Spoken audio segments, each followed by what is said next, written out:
Hej Annette, nu prøver jeg lige at lave en ny video til dig. Den var lidt uklar den anden. Jeg snakker lidt lavt, det er fordi det er lidt sent om aftenen lige nu. Men jeg har lige skrevet ned, hvad jeg skal huske at sige. Hvis vi lige går ind på kanalisering, så er der det med den venstre side. Det er herude, du spurgte om.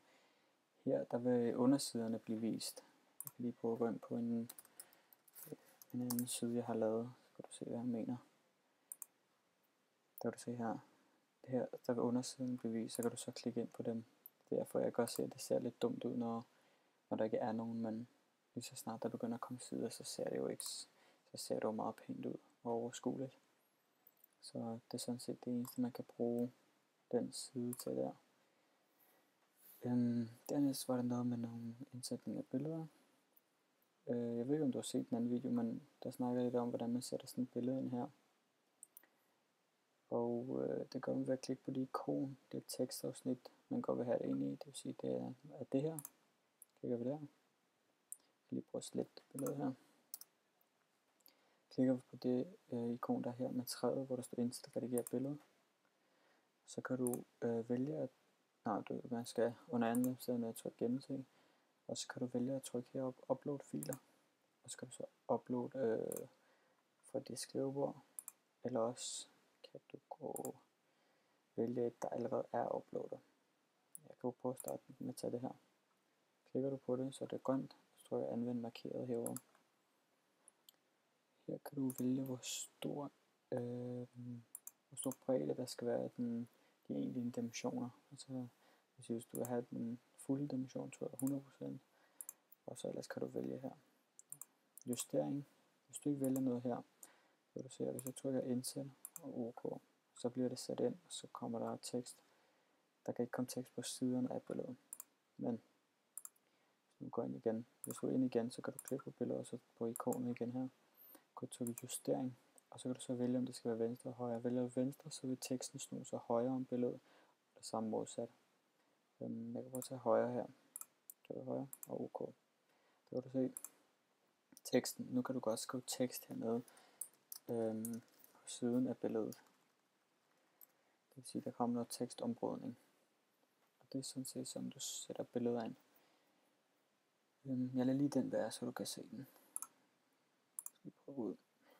Hvis du nu godt vil lave et nyt tekstafsnit til det her, og ikke vil skrive videre på det samme her, så går du over i indsæt, og så trykker jeg tekstafsnit.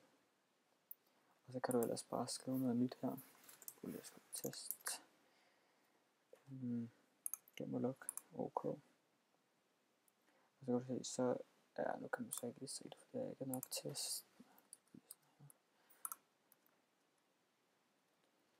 Ja, det her, det er, når du indsætter tekst. Når du trykker Ctrl-V eller trykker højreklik og indsæt, så siger den, at man ikke skal gøre det herinde, for det kan rode med nogle ting. Du skal klikke på det ikon, der er lige her, HTML. Og her, der kan du altså bare smide så meget, end du vil. Så trykker vi på det her. Gem og luk. Så der er det nye tekstafsnit. Så kan du så gå ind på dem ved at holde musen ud for ikonet. Klik ned. Så kan du se, så kommer det nederst der. Men det sletter jeg lige, for det ser lidt dumt ud. På samme måde, hvis du vil indsætte video, for eksempel her en YouTube-video, klikker du herover indsæt YouTube-video. Så står der her, at du kan indsætte en kode.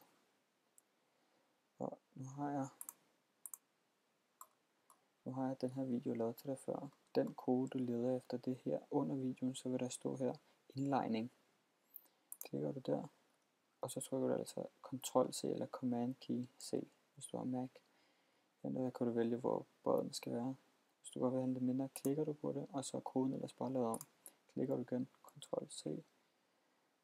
Gå ind på din, nu skal jeg frem. Der, og så Ctrl-V. Gem og luk. OK. Og så vil videoen ellers bare blive sat ind. Det er meget enkelt. Den sletter vi lige igen. Sådan der. Skal lige se, hvad der ellers var.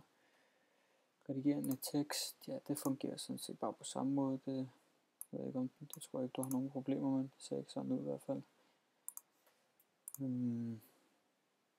Tekstafsnit, sidefan har jeg nævnt. Så var det med at blive vist på Google.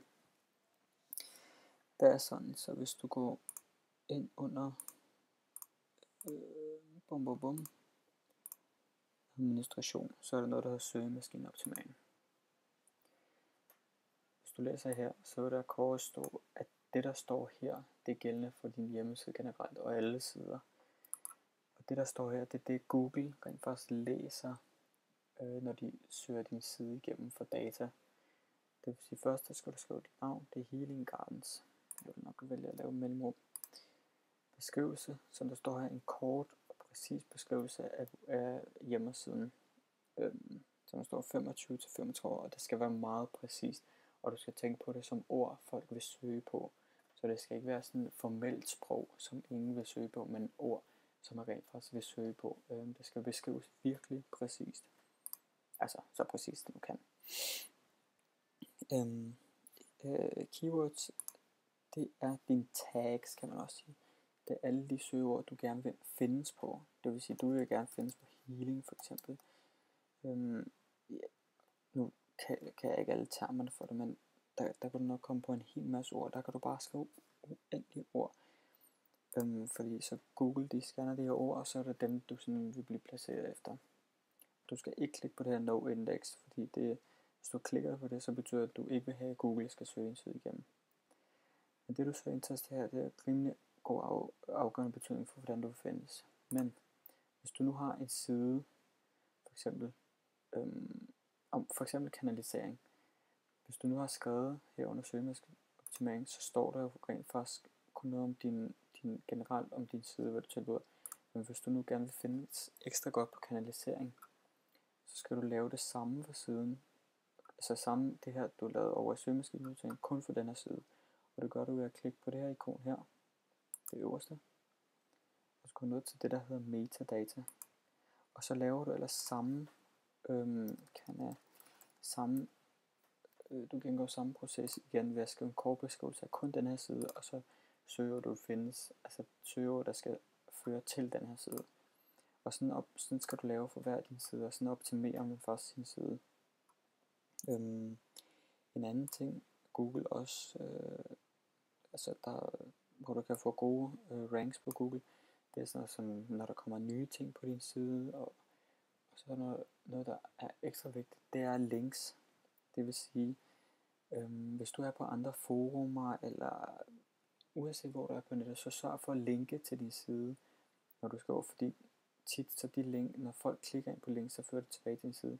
Og det er noget Google også rankerer, de læser hvor mange backlinks der er til din hjemmeside. Og det har rigtig god betydning for din Google rankering. Det var alt for denne gang, og så uploader jeg lige det her i lidt bedre format end sidst. Jeg ved ikke hvorfor jeg valgte lidt dårligt, jeg tror bare det vil gå lidt hurtigt, jeg tror ikke det vil være så slemt. Men jeg uploader det HD nu, så du kan se det lidt bedre, så håber jeg det hjælper dig. Og ellers må du lige skrive, jeg er som sagt lidt optaget den her uge, fordi jeg har lige min sidste eksamen, jeg skal igennem her i december. Og så ellers så vil jeg kunne svare lidt hurtigt, jeg ved godt, jeg har været lidt sløv, men ja, eksamen. Men jeg håber du kan bruge det til noget.